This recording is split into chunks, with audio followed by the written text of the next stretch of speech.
My name is Sofia Reyes and I am 29 years old.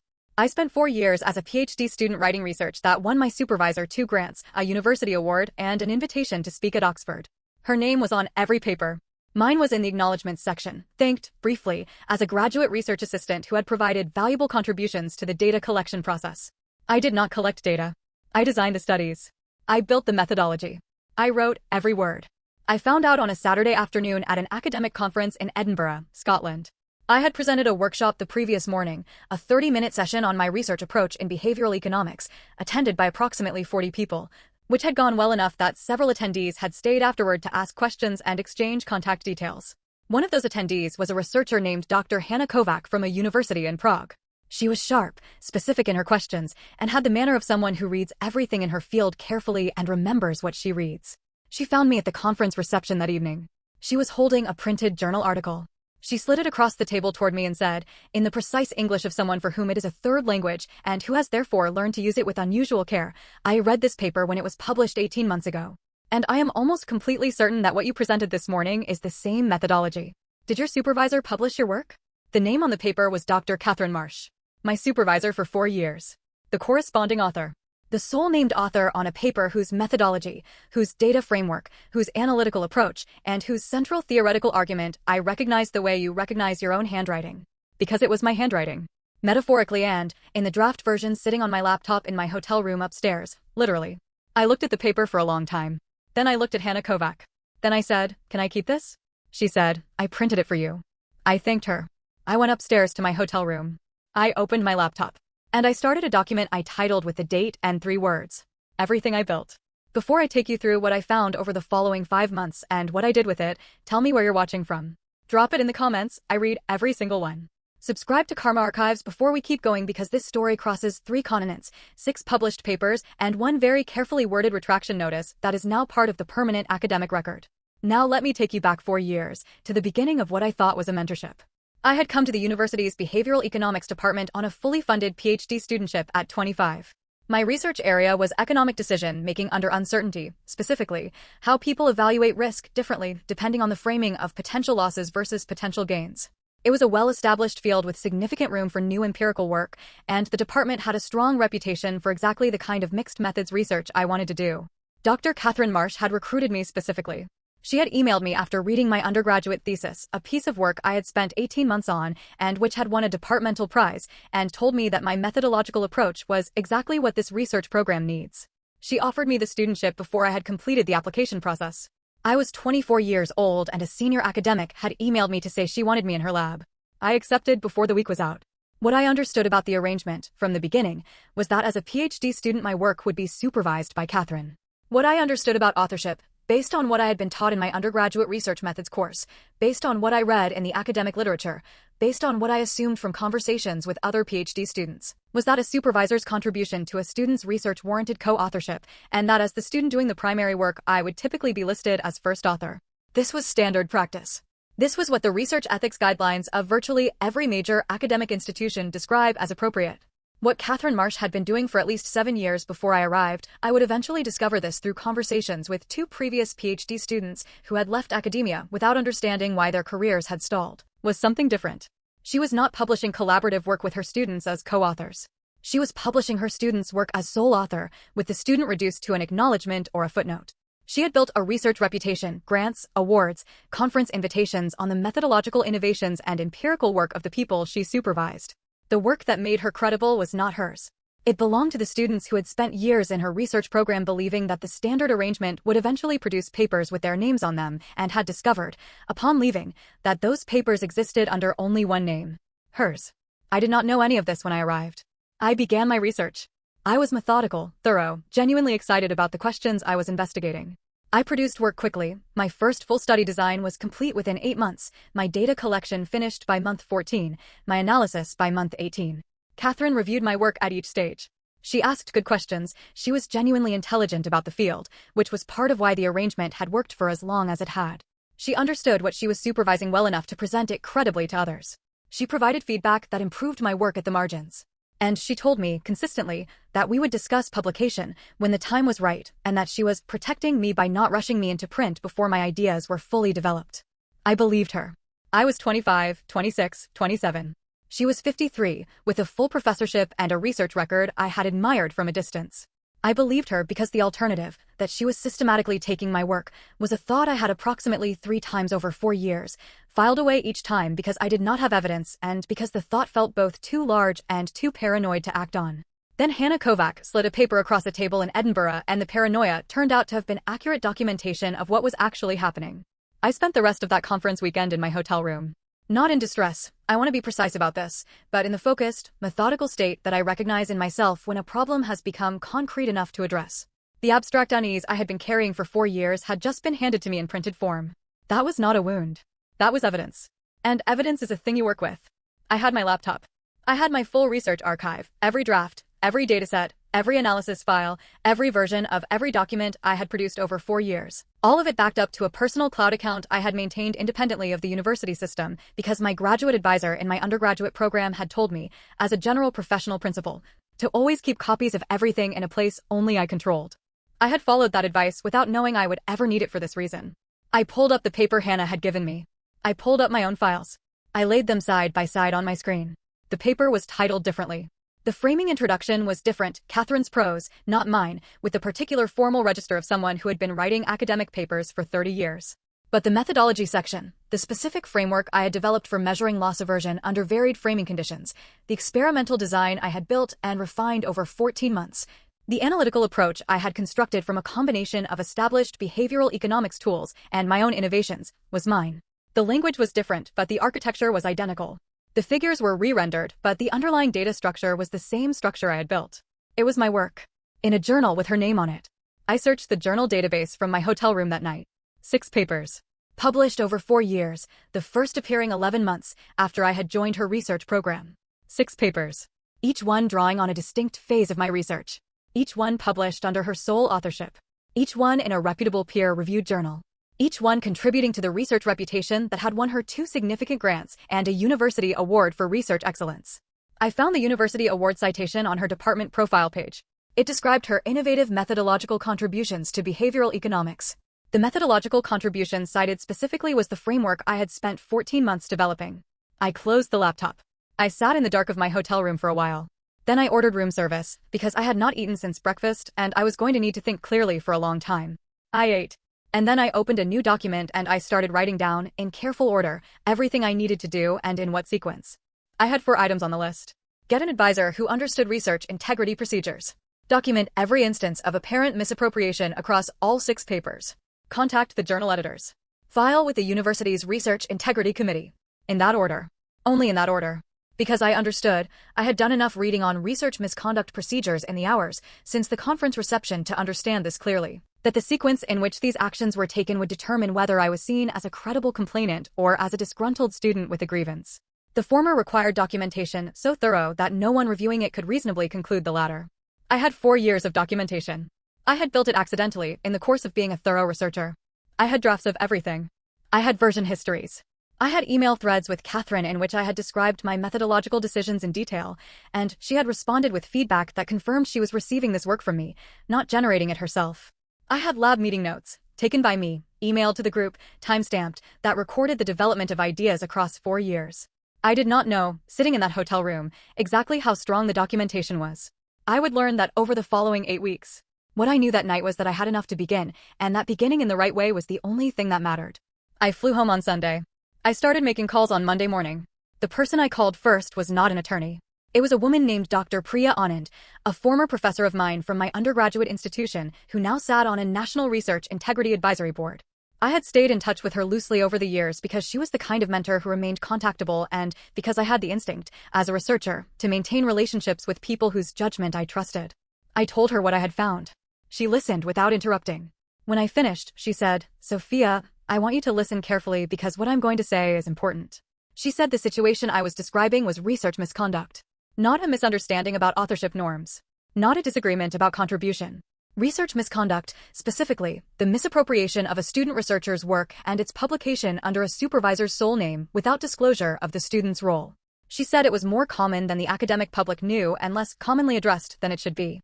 She said she was going to give me the name of a research integrity specialist at a law firm that worked with academic clients, and that I should call them before I contacted anyone at my institution or any journal. She said, "The most important thing you can do right now is not to act on what you're feeling. The most important thing is to build the case so completely that it cannot be credibly disputed. Can you do that?" I said I could. She said, "Then do that. Everything else follows." The research integrity specialist was a solicitor named Andrew Holt. He had spent 15 years working on academic misconduct cases across UK institutions and had a body of knowledge about research integrity procedures so detailed that our first meeting lasted 3 hours, and he still had more to cover. He asked me to send him my full archive before we met, every draft, every email, every lab meeting note, every version history. I sent him 4 years of material organized into a folder structure that took me 2 full days to build. He reviewed it over the following 2 weeks. When he called me to discuss his assessment, he said 6 words before anything else. He said, "Sophia, this case is exceptionally well documented." Then he walked me through the analysis. Across all 6 papers, the evidence of my prior authorship was clear and consistent. Draft documents predated publication by months in all cases. Email threads showed the development of ideas originating with me and being discussed with Catherine in the context of my research, not hers. Lab meeting notes, which I had not realized would be significant until Andrew pointed it out, showed the evolution of the methodological framework over time, from my initial proposal through my refinements, all in my handwriting and under my name, timestamped and emailed to the group. Andrew said, "The emails are particularly strong. In several of them, Dr. Marsh responds to your descriptions of methodological decisions in ways that make clear she is receiving and reviewing your work, not contributing to it. There are exchanges in which she praises the ingenuity of approaches you describe, which is the language of evaluation, not co-creation." I asked what the next step was. He said, "We write to the journal editors first. Each journal independently. 6 letters, each specifically addressing the paper published in that journal, with the supporting documentation relevant to that paper. Journal editors have both an ethical obligation and a reputational incentive to investigate credible authorship disputes. Retraction and correction are serious matters for journals, and they take them seriously when the evidence is presented properly." I asked about the university. He said, "We file with the Research Integrity Committee simultaneously.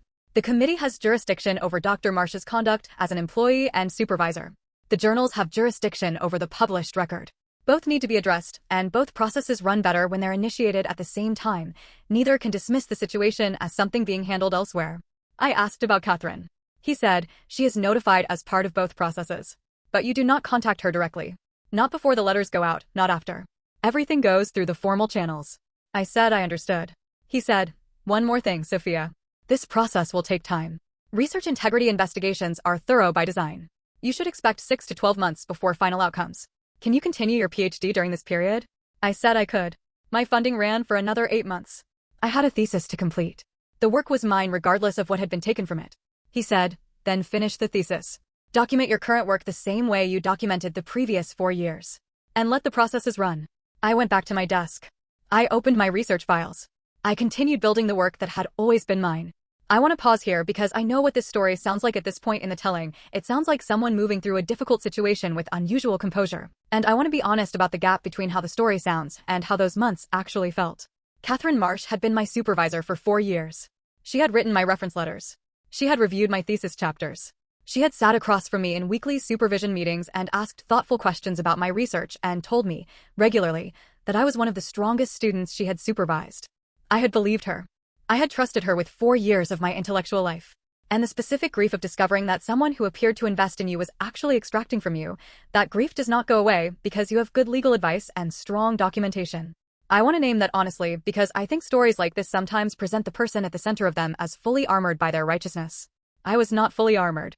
I had nights during those months where the weight of what I was carrying, the knowledge of what had been taken, the uncertainty about whether the processes would work, the continued performance of normalcy in a department where Catherine was still my supervisor and I could not yet say why things had changed between us, was genuinely difficult to hold. What got me through it was the same thing that gets researchers through difficult experiments. One step at a time. The next entry in the lab notebook. The next draft of the next section. The accumulation of small, precise actions that together add up to something that cannot be undone. And the knowledge that Hana Kovac had handed me a printed paper across a conference table in Edinburgh and asked a question that deserved an honest answer. If you have ever had to carry something difficult in silence while performing normalcy around the people who put it there, drop a comment and tell me. I read every single one. And subscribe to Karma Archives right now because the letters are about to go out, and that is the part where everything that had been silent starts to become very loud. Now back to the 8 months of process. The letters went to the 6 journal editors on a Wednesday morning. 6 simultaneous emails, drafted by Andrew, each carrying the specific documentation relevant to that journal's paper. Each letter requested a formal investigation under the journal's published authorship and research integrity policies. Each letter was accompanied by a 20 to 40-page documentation package, drafts, emails, lab meeting notes, version histories, that established, for that specific paper, the evidence of prior authorship. The Research Integrity Committee at the university received the formal complaint the same day. Catherine Marsh was notified by the university the following week. I know the moment she received the notification because the texture of our interactions changed immediately. She did not confront me. She did not send me an accusatory email. What happened was more specific and in some ways more revealing. She went completely still. Our weekly supervision meetings, which had been occurring with some regularity, were suddenly rescheduled repeatedly. Emails she had previously answered within hours began taking days. The performance of a normal supervisory relationship, which I had been maintaining carefully on my end, became a performance she was no longer sustaining on hers. I noted all of it. I forwarded all of it to Andrew. I continued working. The first journal response came 6 weeks after the letters. It was from the editor of the journal that had published what I considered the clearest case, the paper whose methodology section was most directly drawn from my documented work. The editor acknowledged receipt of the complaint, confirmed they were initiating a formal investigation under their integrity policies, and noted they had notified the corresponding author, Catherine, of the investigation. 5 other journals followed within the next month. All 6 investigations were open within 8 weeks of the letters going out. The university's Research Integrity Committee held its first formal hearing in month 4. I was interviewed for 3 hours. Andrew was present. The committee had access to the full documentation package. They asked precise questions, the kind that tell you they have read the material carefully and are not looking for a summary, but for clarification of specific points. I answered every question completely and accurately. Catherine was interviewed separately. I do not know what she said in that interview. What I know is that the committee had the emails in which she praised methodological innovations she had subsequently published under her name, and I know that the language of those emails, evaluative, responsive, the language of receiving rather than creating, was difficult to explain. The first retraction notice appeared in month 6. The journal that had moved fastest, the one with the clearest case, published a retraction of the paper in question, citing authorship irregularities that the journal's investigation determined were inconsistent with the contributions represented in the publication. The paper was retracted. A corrected version was simultaneously published, same research, same methodology, corrected author list. My name, as first author. Catherine's name, not present. I read the retraction notice on a Thursday morning sitting at my kitchen table with a cup of coffee. I read it 4 times. Then I sent a message to Andrew that said, first one. He replied, 5 to go. Well done. The remaining 5 retractions and corrections came in over the following 3 months. Not all moved at the same speed. 2 journals conducted longer investigations that required additional documentation exchanges, and 1 required a formal appeal process when their initial review was less thorough than it should have been. Andrew navigated all of it. By month 9, all 6 papers had been corrected. My name appeared as first author on all 6. Catherine's name appeared on none. The university's Research Integrity Committee issued its findings in month 10. The findings were not made fully public. Institutional investigations rarely are, but their consequences were. Catherine Marsh's tenure was revoked following a formal disciplinary process that ran alongside the research integrity investigation. She was permitted to resign rather than face formal termination, which is the way these things typically end when an institution wants to manage the reputational dimensions of the situation, and she took the option offered. Her research grants were placed under review. The award citation that had described her innovative methodological contributions to behavioral economics was quietly removed from the university's website. I was informed of the Research Integrity Committee's findings in a letter from the Deputy Vice-Chancellor that also, and this was the thing I had not expected, the thing that made me set the letter down and sit quietly for a while before I continued reading, offered an apology. Not a form letter apology. A specific, written acknowledgement that the institution's supervisory structures had failed to protect a doctoral researcher from a pattern of misconduct that had continued across multiple students and multiple years, and that the university took responsibility for the conditions that had allowed it to persist. I accepted the apology. I finished my thesis. I submitted it 4 months later. My thesis was examined in February of what I will always think of as the year the record was corrected. The examiners were external. Andrew had advised me to request external examiners, given the circumstances, which my department had accommodated. They examined the thesis on its merits, which were substantial, because 4 years of genuine research had produced a body of work that held up. I passed with minor corrections. My PhD was awarded 3 months later. I now hold a postdoctoral research fellowship at a university in a different country, a position I applied for and received on the basis of a publication record that, after the corrections, accurately reflects my contribution to the field. 6 first author papers in reputable journals. A methodological framework that researchers in the field cite and build on. A research reputation that is mine because it came from work that was mine and is now attributed correctly. Hana Kovac and I have stayed in touch. We have co-authored a paper together, a genuinely collaborative one, with both our names on it from the beginning, which is both an ordinary thing and, for me, the first time I had experienced it. She tells me occasionally that she almost did not approach me at that conference reception, that she had debated whether it was her place to say something. I tell her that I am glad she did not talk herself out of it. She said she looked at me across the room and thought, that researcher deserves to know what I found. And she trusted that instinct. I think about that a lot. The difference between the person who sees something wrong and says it and the person who sees something wrong and decides it is not their problem. Hana Kovac's decision to print that paper and carry it to a conference reception and slide it across a table to a person she had met 12 hours earlier was not a complicated or heroic act. It was simply the act of someone who believed that the truth was worth saying out loud even when it was easier not to. I have tried to bring the same instinct to what I do now. In the way I supervise the undergraduate students who work in my research group, with explicit conversations about authorship, with written agreements about contribution before any project begins, with my name appearing on their work only when I have genuinely contributed to its conception. In the way I talk about research integrity with my colleagues. In the papers I have published since the corrections, which carry my name alone or with co-authors whose contributions are documented and genuine. Before I go, I want to say something to anyone watching this who is currently in a PhD program, or who has recently completed one and suspects that something was taken from them that they cannot yet prove. Your drafts are evidence. Your emails are evidence. Your lab meeting notes, if you have taken them, if you have sent them, if they exist anywhere with a timestamp that predates a publication, are evidence. Research integrity procedures exist at every major university and at every reputable journal. They are slow. They are imperfect. They do not always produce the outcomes they should. But they exist because the academic community has agreed, formally and in writing, that the work belongs to the person who did the thinking. Document everything. Not just for your academic career. Document it because the record of what you built is the most honest account of who you are as a researcher, and you deserve to have that record be accurate. And if someone slides a paper across a table toward you at a conference and asks if it is yours, look at it carefully. It might be. Leave a comment and tell me, have you ever had your academic or professional work published, presented, or credited under someone else's name? Or has someone ever done something small that changed everything for you the way Hana Kovac's printout changed everything for me? I want to hear it. Drop it in the comments. I read every single one. Subscribe to Karma Archives. Every day there is a new story like this one. True revenge stories, workplace drama, academic betrayal, satisfying endings, narrated daily. Women who documented, who moved in the right sequence, who waited and then acted and came out on the other side with their names on the work that was always theirs. Karma corrects the record. And so did I. Subscribe. I'll see you next time.